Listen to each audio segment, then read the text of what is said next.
બીજો લેક્ચર. તો ગયા લેક્ચરમાં તમને કીધું હતું આવતો લેક્ચર છે એ મહત્વનો છે, એટલે સંયોજકતા. ઇમ્પોર્ટન્ટ ટોપિક છે સંયોજકતા. તો સંયોજકતા માટે પહેલા આપણે સૌથી 1 થી 20 તત્વોના પરમાણુ ક્રમાંક, એની સંજ્ઞા, એનું નામ અને એની ઇલેક્ટ્રોન રચનાથી જ ચાલુ કરીએ. એટલે સંયોજકતા તમને સરળતાથી ખબર પડે. તો અહીંયા હું લખું છું પરમાણુ ક્રમાંક,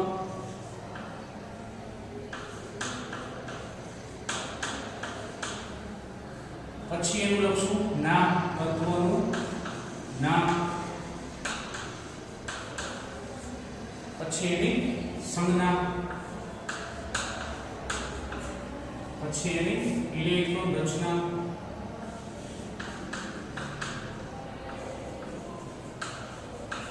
અને છેલ્લી એની સંયોજકતા.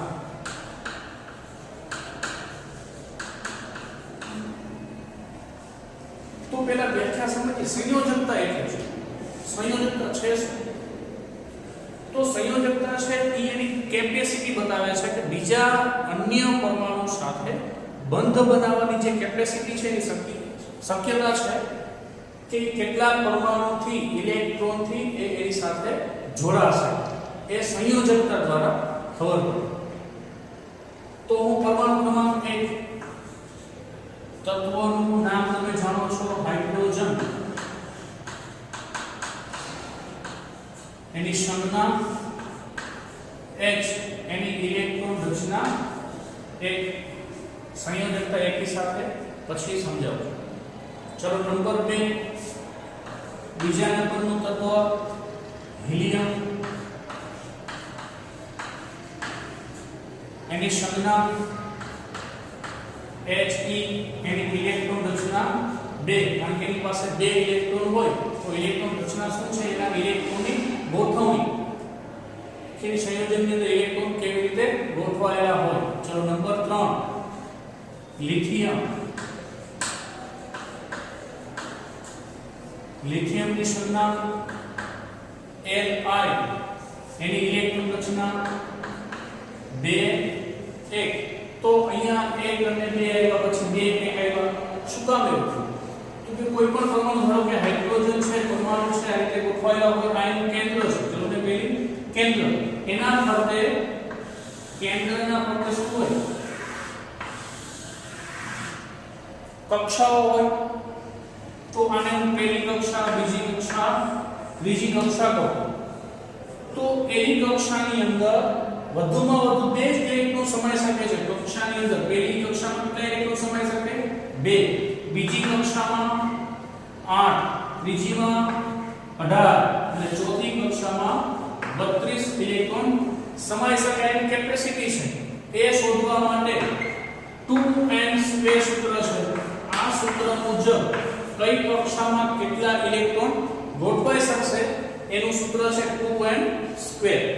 તો આ n બરાબર શું મૂકવાનું? કે કક્ષાનો નંબર n બરાબર હું 1 મૂકું તો પહેલી કક્ષામાં કેટલા ઇલેક્ટ્રોન સમાશે તે મળશે. n બરાબર 2 મૂકું તો બીજી કક્ષામાં, તો હું n બરાબર 1 મૂકો તો અહીંયા 2 ના 2 1 નો સ્ક્વેર, 1 નો સ્ક્વેર 1 નો વર્ગ 1, તો 1 ગુણ્યા 2 એટલે 2. તો પહેલી કક્ષામાં કેટલા ઇલેક્ટ્રોન સમાય? 2. તો પહેલા તો એક જ ઇલેક્ટ્રોન હતો એટલે એક સમાન. બીજી કક્ષામાં કેટલા ઇલેક્ટ્રોન? 2 છે તો 2 પછી સમાઈ શકે છે, 2 ગોઠવાના. હવે ત્રીજી કક્ષા, સોરી, આની પાસે લિથિયમ પાસે કેટલા ઇલેક્ટ્રોન? 3. તો પહેલી કક્ષામાં તો 2 સમાન, એટલે લિથિયમ ની અંદર જો અહીંયા લિથિયમ હોય Li, તો આમાં એક ઇલેક્ટ્રોન, હજી એક ઇલેક્ટ્રોન પહેલી કક્ષામાં, હવે એની પાસે હજી એક ઇલેક્ટ્રોન છે. તો એ કઈ કક્ષામાં જશે? એની ઉપરની કક્ષા એટલે કે બીજી કક્ષામાં. તો એક ઇલેક્ટ્રોન અહીંયા, તો ટોટલ 3 ઇલેક્ટ્રોન, એટલે નામ 2 અલગ બસાવ્યા. પહેલી કક્ષાના 2, બીજી કક્ષામાં 1. રેડી?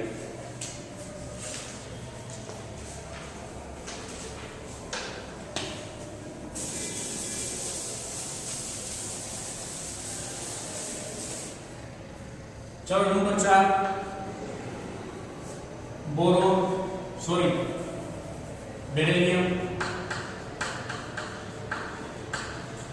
બેરિલિયમની સંજ્ઞા Be, ઇલેક્ટ્રોન રચના પહેલીમાં 2, બીજી કક્ષાની અંદર 2, કારણ કે 4 ઇલેક્ટ્રોન હોય. જેટલાનો પરમાણુ ક્રમાંક એટલા એના ઇલેક્ટ્રોન અને પ્રોટોનની સંખ્યા હોય. જો તત્વની વાત હોય તો અહીંયા આપણે તત્વની વાત કરીએ છીએ. 4 નંબર છે તો 4 નંબરની અંદર પ્રોટોન કેટલા હશે?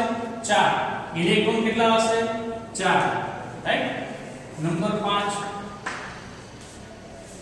5 નંબર બોરોન, એની સંજ્ઞા B, ઇલેક્ટ્રોન રચના 2 3. એના પછી નંબર 6 ઉપર નાઇટ્રોજન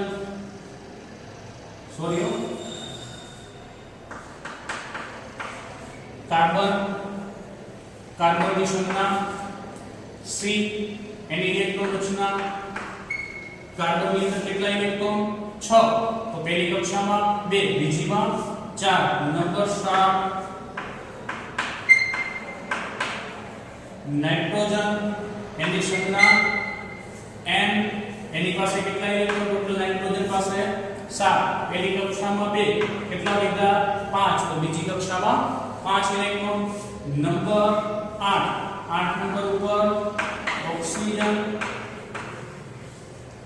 ઓક્સિજનની સંજ્ઞા O, એની ઇલેક્ટ્રોન રચના પહેલીમાં 2, ટોટલ 8. તો 6 લીધા. તો બાહ્ય કક્ષામાં 6. चलो नंबर 9 क्लोरीन,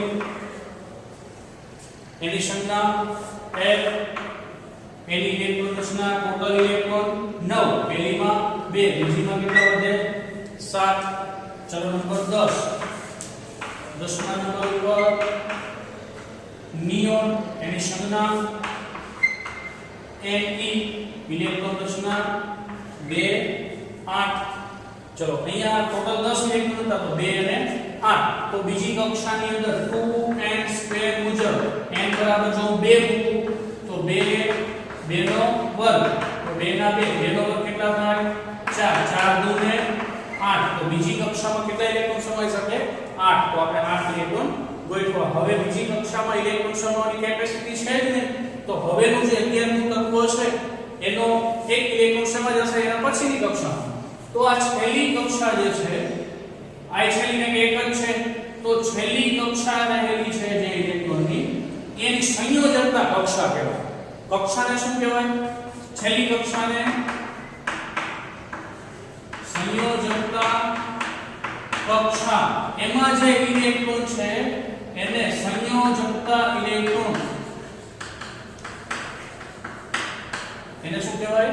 સંયોજકતા ઇલેક્ટ્રોન. તો બાહ્ય કક્ષામાં એક ઇલેક્ટ્રોન છે. હવે કોઈ પણ તત્વ હોય એને એની અષ્ટક રચના પૂરી કરવી એટલે સ્થાયી થવું હોય. કોઈ પણ તત્વ છે એને શું થવું હોય? સ્થાયી. કમ્ફર્ટેબલ પોઝિશન જોઈએ છે. આપણે ધારો કે ફોર એક્ઝામ્પલ બેન્ચીસમાં બેઠા હોય તો બરાબર બેસવાની મજા ન આવતી તો આપણે આજુબાજુ ખસીએ, પાછળની બેન્ચને ખસેડીએ, પણ આપણે કમ્ફર્ટેબલ બેસી. તો એવી રીતે બધા તત્વો છે એને કમ્ફર્ટેબલ થવું હોય.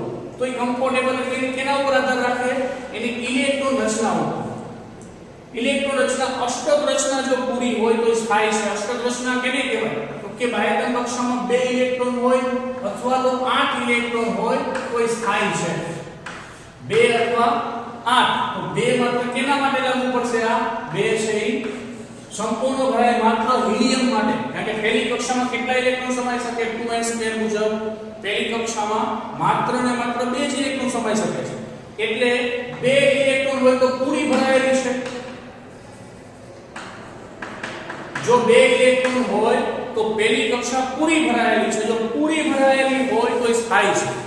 રાઈટ? એવી રીતે જો અહીંયા 8 ઇલેક્ટ્રોન તો બીજી કક્ષા કેવી છે? પૂર્ણ ભરાયેલી છે. પૂર્ણ ભરાયેલી હોય એટલે સ્થાયી. રાઈટ?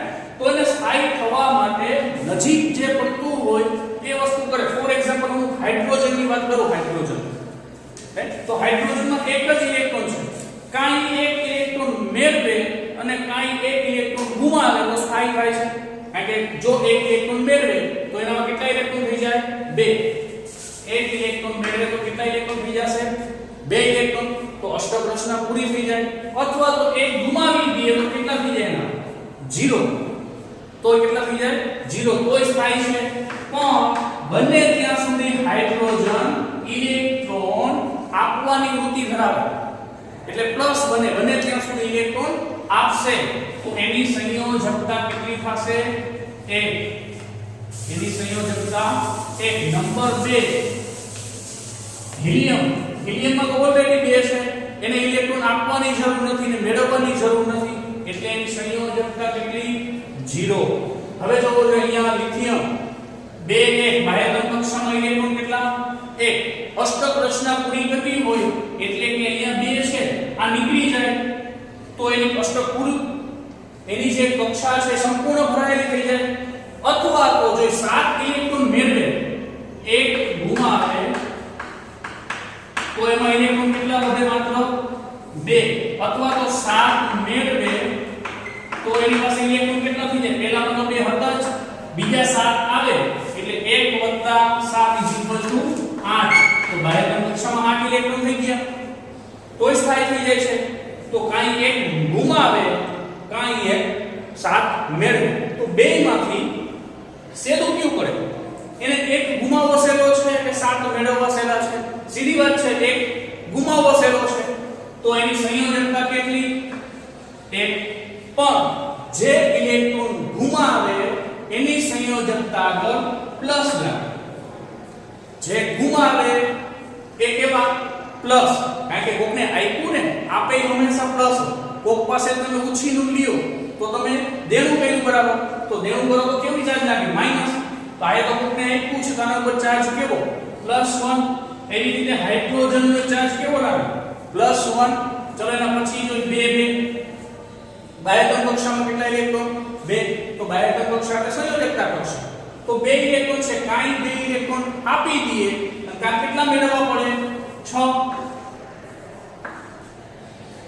2 ગુમાવે અથવા તો 6 મેળવે સેલું શું 2 ગુમાવ તો કેટલી 2 ગુમાવે તો એના પર ચાર્જ કેવો પ્લસ તો +2 ચલો નંબર 3 2 અને 3 બોરોન ની અંદર બાહ્ય કક્ષામાં કેટલા ઇલેક્ટ્રોન 3 તો આ 3 ગુમાવે અથવા તો કેટલા મેળવવા પડશે 5 તો સેલું શું 3 ગુમાવવા આની સંયોજકતા કેટલી +3 એવી રીતે 4 તો 4 છે 4 ગુમાવે 4 મેળવે પણ બને ત્યાં સુધી કાર્બન છે એ સહસંયોજક આગળની વસ્તુ છે એટલે આની સંયોજકતા હું 4 લખું હવે જોવો નાઇટ્રોજન 2 અને 5 તો બાહ્ય કક્ષામાં કેટલા ઇલેક્ટ્રોન 5 કાઈને 5 ગુમાવવા પડે અથવા તો કેટલા મેળવવા પડે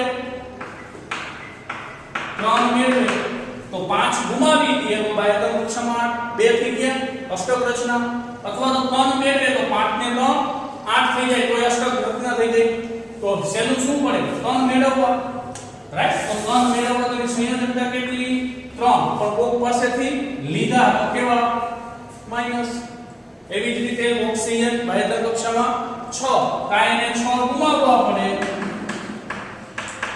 અને કા 2 મેળવવા પડે તો સેલું શું 2 મેળવવા પડે સંયોજકતા કેવી 2 પણ કેવી માઈનસ મેળવવા કોક પાસેથી લીધા તો માઈનસ ફ્લોરીનમાં બાહ્ય કક્ષામાં 7 તો એને 7 ગુમાવવા પડે અથવા તો 1 મેળવવો પડે તો સેલું શું 1 મેળવવું તો 1 મેળવે તો કેવા માઈનસ 2 અને 8 નિયોન તો ઓલરેડી 8 ઇલેક્ટ્રોન બાહ્ય કક્ષામાં છે એને ગુમાવવાની મેળવવાની જરૂર નથી તો એની સંયોજકતા કેટલી 0 ચાલો આ 1 થી 10 સંયોજકતા છે એવી રીતે પાછળના જે તત્વો છે 11 12 13 એની સંયોજકતા તમારે જાતે લખવાની છે હું તત્વો અને ઇલેક્ટ્રોન રચના અહીંયા આપી દઉં છું સંયોજકતા તમે જાતે લખશો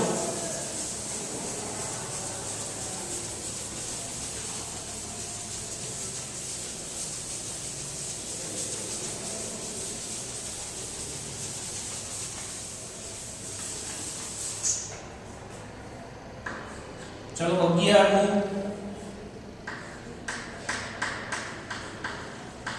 તત્વનું નામ સોડિયમ એની સંજ્ઞા Na એની ઇલેક્ટ્રોન રચના કેટલા ઇલેક્ટ્રોન ટોટલ 11 પહેલી કક્ષામાં કેટલા 2 બીજીમાં કેટલા 8 8 ને 2 10 હવે એની પાસે કેટલા ઇલેક્ટ્રોન છે 1 તો ત્રીજી કક્ષામાં જશે કારણ કે મેં હમણાં તમને 2n2 મુજબ કીધું બીજી કક્ષા હોય તો કેટલા ઇલેક્ટ્રોન સમાઈ શકે 8 એટલે આમાં 8 ઇલેક્ટ્રોન હવે એની કક્ષાની કેપેસિટી નથી ઇલેક્ટ્રોન સમાવવાની તો આની પાસે તો વધારે ઇલેક્ટ્રોન છે તો કઈ કક્ષામાં જશે એના પછીની ત્રીજી કક્ષામાં રેડી એના પછી સોડિયમ પછી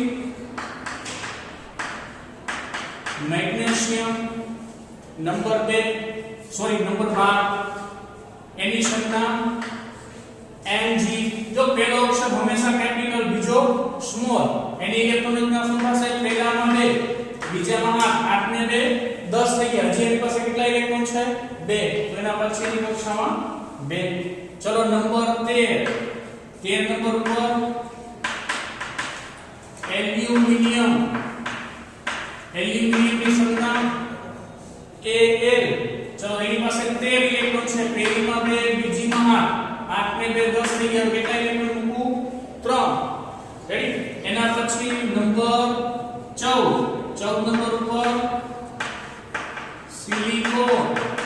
સિલિકોન ની સંખ્યા Si ચલો સિલિકોન પાસે કેટલા ઇલેક્ટ્રોન 14 પહેલીમાં 2 બીજીમાં 8 8 ને 2 10 કેટલા વધ્યા 4 ચલો એના પછી 15 મો ફોસ્ફરસ ની સંજ્ઞા P એની ફોસ્ફરસ પાસે 15 ઇલેક્ટ્રોન પહેલીમાં 2 બીજીમાં 8 ને 2 10 ને 5 15 એના પછી 16 નંબર 16 ઉપર સલ્ફર ની સંજ્ઞા S તો એની ઇલેક્ટ્રોન રચના સલ્ફર પાસે ટોટલ 16 ઇલેક્ટ્રોન તો પહેલીમાં 2 બીજીમાં 8 8 ને 2 10 10 ને 6 16 એના પછી 17 માં ક્લોરીન ની સંજ્ઞા Cl ક્લોરીન પાસે 17 ઇલેક્ટ્રોન પહેલીમાં 2 બીજીમાં 8 8 ને 2 10 ને 7 17 ચલો એના પછી 18 નું તત્વ છે આર્ગોન ની સંજ્ઞા Ar આર્ગોન પાસે ટોટલ 18 ઇલેક્ટ્રોન પહેલીમાં 2 બીજીમાં 8 અને ત્રીજીમાં 8 8 ને 2 10 ને 8 18 તો આર્ગોન ની બાહ્યતમ કક્ષામાં કેટલા ઇલેક્ટ્રોન 8 છે 8 એટલે અષ્ટક રચના પૂરી તો હવે આને ઇલેક્ટ્રોન આપવાની જરૂર નથી તો એની સંયોજકતા આર્ગોન ની કેટલી 0 આર્ગોન ની સંયોજકતા 0 છે બાકીની એટલે કે 11 sodium magnesium aluminium silicon phosphorus sulphur અને ક્લોરીન ની સંયોજકતા આગળ તમે જે સમજ્યા છો એ મુજબ સંયોજકતા પૂરવાની છે અને મને હોમવર્ક આ બતાવવાનું રહેશે હવે આપણો આગળનો જે ટોપિક છે એની જે આની સંયોજકતાનું કોષ્ટક આપ્યું છે એ કોષ્ટક તમને અહીંયા હું બતાવું છું એક કોષ્ટક છે એ આખું પાકું કરવાનું છે જે આપણે કોષ્ટક આગળ જોઈએ વાત કરી હતી કોષ્ટક તો જો આ સ્ક્રીન ઉપર દેખાય કોષ્ટક જે પાઠ્યપુસ્તકમાં તમને મળી રહેશે આ કોષ્ટકને 3 ભાગમાં વિભાજિત કરેલું છે જો કોષ્ટકમાં પેલું છે જે સંયોજકતા તો 1 એટલે એની સંયોજકતા બધાની +1 હશે સોરી પ્લસ નહીં કે પ્લસ માઈનસ હોઈ શકે પછી જેની સંયોજકતા 2 હોય આખો વિભાગ છે એની સંયોજકતા બધાની પ્લસ કે માઈનસ 2 મળતી હોય એવો અને ત્રીજો છે એ પ્લસ કે માઈનસ 3 સંયોજકતા હોય તો પેલું જો આયનના નામ અને બાજુમાં એની સંજ્ઞા આપેલી હશે તો સોડિયમ છે સોડિયમની સંજ્ઞા Na તો એના ઉપર જો પ્લસ ચાર્જ તો આધુનિક જે પરમાણુ ક્રમાંક 11 છે સોડિયમની એની ઇલેક્ટ્રોન રચના મેં તમને કરાવી 2 8 1 બાહ્યતમ કક્ષામાં 1 ઇલેક્ટ્રોન તો સંયોજકતા કેટલી થઈ 1 તો 1 ઇલેક્ટ્રોન ગુમાવે છે એટલે એના ઉપર ચાર્જ પ્લસ તો એના ઉપર પ્લસ છે હવે માત્ર પ્લસ જ છે તો +1 લખો કે ખાલી પ્લસ લખો તો બે મતલબ એક જ છે એવી રીતે પોટેશિયમ તો એની સંજ્ઞા K તો K+, સિલ્વર તો એની સંજ્ઞા Ag તો એની સંજ્ઞા Ag+, પછી કોપર તો કોપરની Cu+, અહીંયા કોપર કૌંસમાં એકડું દર્શાવ્યું છે એટલે એની સંયોજકતા 1 છે એવો કોપર 2+ એ બને બરાબર એટલે અહીંયા 2 છે Q+ અને Q' એટલે અહીંયા કોપરમાં +1 છે પછી અધાત્રીય તત્વો બીજું કોષ્ટક છે અધાત્રીય તત્વો બધા અધાતુ છે એમાં હાઇડ્રોજન તો હાઇડ્રોજન H+, પછી હાઇડ્રાઇડ જ્યાં ઋણ આયન હોય એની પાછળ આઇડ પ્રત્યય લાગે એટલે હાઇડ્રોજન એક ઇલેક્ટ્રોન મેળવી પણ શકે, એક ઇલેક્ટ્રોન ગુમાવી પણ શકે. મેં તમને પહેલા જ હાઇડ્રોજન ચાલુ હોય ત્યારે મેં કીધું હતું એક ઇલેક્ટ્રોન મેળવે પણ ખરો, ગુમાવે પણ ખરો. તો હાઇડ્રાઇડ હોય તો H- કહેવાય, હાઇડ્રોજન હોય તો H+ કહેવાય. પછી ક્લોરાઇડ એટલે Cl, ક્લોરીન છે એ આયન બને એટલે કે એક ઇલેક્ટ્રોન મેળવે ત્યારે આયન બની જાય તો Cl-. પછી બ્રોમાઇડ તો Br-, આયોડાઇડ તો I-. પછી બહુપરમાણીય આયનો એટલે એકથી વધુ આયનો જોડાયેલા હોય ત્યારે એની સંજ્ઞા એના વીજભાર છે એ દર્શાવીએ. તો પેલું એમોનિયાની અંદર હાઇડ્રોજન અને નાઇટ્રોજન બે ભેગા થઈને બહુપરમાણીય આયન બનાવે તો એને NH4 કહેવાય. એની સંયોજકતા જે છે એ +1 હોય તો NH4+. પછી હાઇડ્રોક્સાઇડ ઓક્સિજન અને હાઇડ્રોજનથી બન્યું હોય તો OH-. પછી નાઇટ્રોજન અને ઓક્સિજન ભેગા હોય તો NO3-. પછી હાઇડ્રોજન કાર્બોનેટ અથવા તો એને બાયકાર્બોનેટ પણ શબ્દ વાપરી શકો. હાઇડ્રોજન કાર્બોનેટ વાપરો અથવા તો બાયકાર્બોનેટ તો HCO3-. આ બધી જે એની સંયોજકતા જોવો છો બધાની 1 છે, પ્લસ હોઈ શકે માઇનસ હોઈ શકે. હવે બે સંયોજકતા વાળું જોઈએ તો મેગ્નેશિયમ Mg2+, કેલ્શિયમ Ca2+, ઝીંક Zn2+, પછી આયન તો આયનને જો બે પછી ફૂદડી કરી એટલે બે હોઈ શકે આયન અને ત્રણેય હોઈ શકે. તો આયન 2 હોય એટલે કે બે સંયોજકતા વાળું હોય તો એને Fe2+.